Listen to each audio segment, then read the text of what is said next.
राधा वल्लभ श्री हरिवंश। राधा वल्लभ श्री हरिवंश। वृंदावनेश्वरी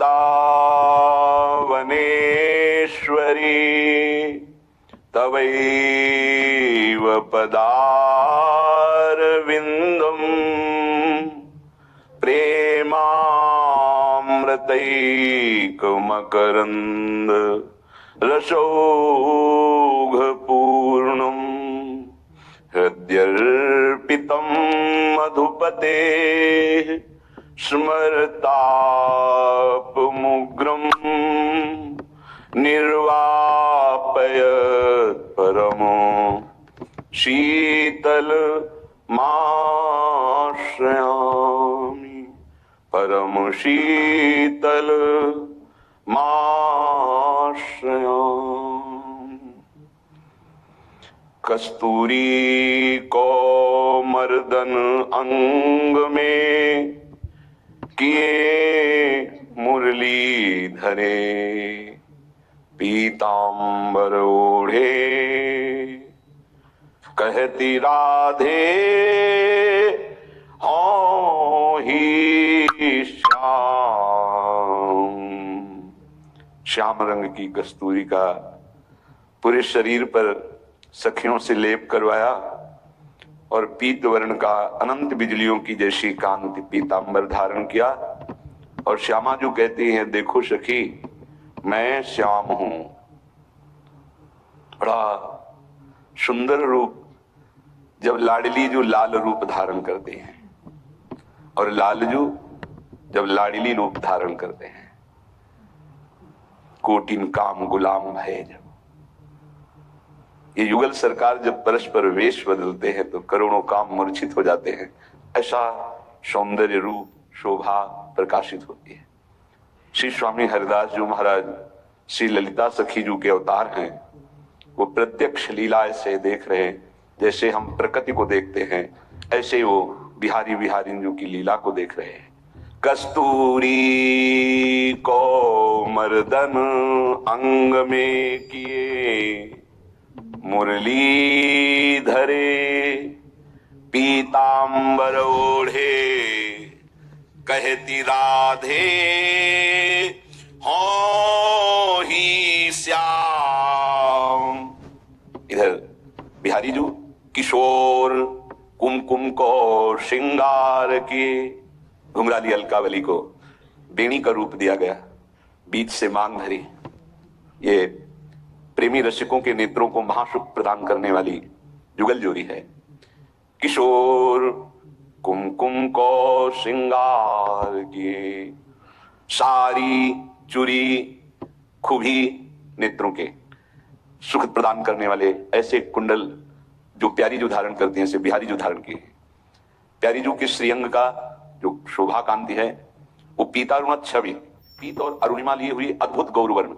तो कुमकुम को श्रृंगार किए। श्याम श्रीअंग को कुमकुम से ढक दिया। जैसे गौर श्री अंग को कस्तूरी कस्तूरी का मर्दन श्याम रंग प्रकट करता है। केशरिया गौर वर्ण श्री लाली जी का कुमकुम से प्रकट हो रहा है। सुंदर श्री जी का नीलांबर साड़ी धारण किए हुए हैं। कंकण और चूड़ी और नेत्रों में सुंदर अंजन। वैसे इनके नेत्र बांके हैं। जिधर जाएं उधर चित्त को चुरा ले।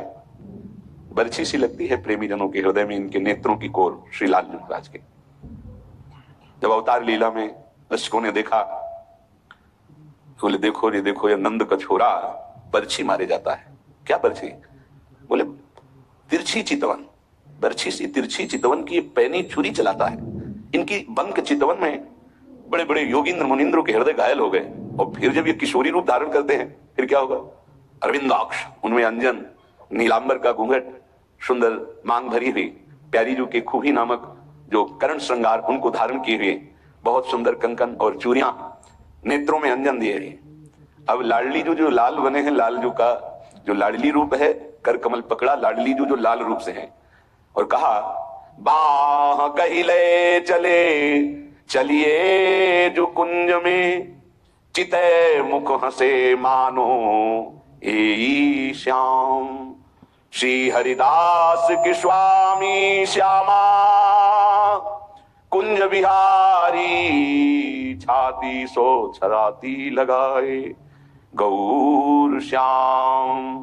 कस्तूरी को मर्दन अंग में किए मुरली धरे पीतांबर ओढ़े कहती राधे हो ही श्याम। सखियों को अपार सुख मिलता है युगल सरकार की जब ऐसी शोभा होती है। कनक बेल श्री राधिका तो सुंदर श्याम तमाल दो मन मिलिए कह भय श्री राधा वल्लभ। दोनों जब मिलित रूप तो सखियों का हृदय आनंद से भर जाता है। श्री स्वामी जी महाराज, हितजू महाराज, हरिराम व्यास जी, ये सब नित्य निकुंज से आई हुई सखियां अद्भुत रस प्रदान करने के लिए हैं।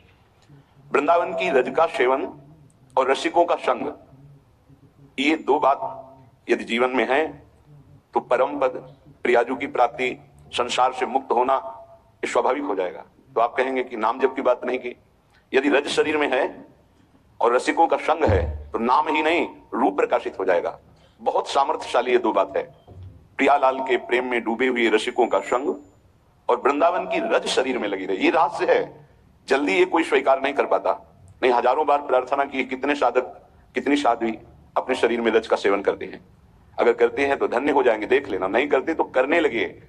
यो ब्रह्म रुद्र शुक नारद भीष्म मुख्य रालक्षितो न सहसा पुरुषस्य तस्य सद्यो वसीकरण चूर्ण मनंत शक्तिम तम राधिका चरण रेणु मनुष्मरामि।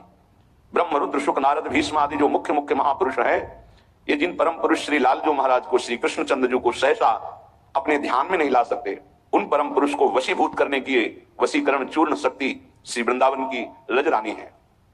रजरानी लगी है अर्थात राधा रानी की प्राप्ति निश्चित है। रसिकों का संग है तो रस रीति का अवगाहन करने का अधिकार स्वयं प्राप्त हो जाएगा। जैसे पिता की संपत्ति का अधिकारी पुत्र हो जाता है, ऐसे रसिक शरणागत को रस की प्राप्ति स्वयं हो जाती है। बस वास्तविक शरणागति हृदय में हो। यहां अपनापन कहीं ना होना चाहिए, अपनी कोई चाह नहीं होनी चाहिए, अपनी कोई शर्त नहीं होनी चाहिए, तभी रस में प्रवेश होता है। यहां बहुत सी हमारी मांगे हैं, इसके कारण हमारे हृदय में वृंदावन में रहते हुए रस की बात सुनते हुए भी रस जागृत नहीं हो पाता। बहुत काल इसीलिए लग जाता है इन कामनाओं का नाश करने में। सच्ची मानिए, यदि विवेक पूर्वक आश्रित हो जाओ तो ये कामनाएं भी नष्ट हो जाएंगी, क्योंकि ऐसा घेरा कृपा सिंधु प्रभु कर देंगे कि आप विषय सेवन कर ही नहीं पाएंगे।